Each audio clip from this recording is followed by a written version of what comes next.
आणि दौलामेटी येथून एक धक्कादायक प्रकार समोर येतो आहे। पोषण आहारात मृत पाल आढळल्याची बातमी समोर आली आहे। 8 मैल येथील पीटी उषा नाव असलेल्या अंगणवाडी क्रमांक 7 ला 31 जुलै रोजी सोनू रोशन फुलझेले या लाभार्थ्यानं नेहमीप्रमाणे 2 वर्षाच्या बालकासाठी आहार स्वीकार केला। घरी जाऊन आहाराचे पाकिट फोडले तर खिचडीत मेलेले पाल निघाले। पालक आणि शेजारी अंगणवाडीत जाऊन त्यांनी रोष व्यक्त केला। दुसऱ्याच दिवशी लाभार्थ्यानं इतर लाभार्थ्यांच्या स्वाक्षर असलेले तक्रार निवेदन ग्रामपंचायतला दिले। निकृष्ट दर्जाचे अन्न अंगणवाडी मार्फत दिले जाते। नेहमीच अन्नाचा पाकिटमधून आरोग्यास हानिकारक असे पदार्थ निघत असतात। बरेचदा काचाचे बारीक तुकडे या शासकीय आहारातून निघाले आहेत।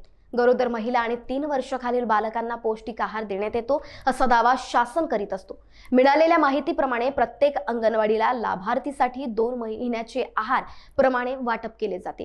आधी गहू, तांदूळ, डाळ असे पाकिट मिळायचे, परंतु आता डाळ, तांदूळ, हळद, तेल आधीच एकत्र करून दिले जाते। त्यात नेहमीच आरोग्याला हानिकारक घटक सापडतात।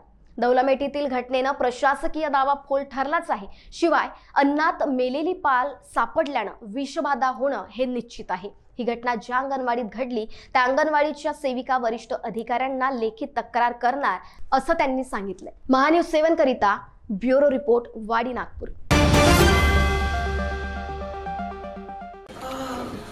बॉस ने मीटिंग बुलाई। बाहर बाहर उठो बैठो। तकलीफ उठने बैठने की नहीं, तकलीफ बवासीर की है। बवासीर, फिशर, भगंदर, पाइलोनियल साइंस का आयुर्वेद तथा आधुनिक लेजर से उपचार। कॉल या विजिट करें www.pilesfistulacure.com।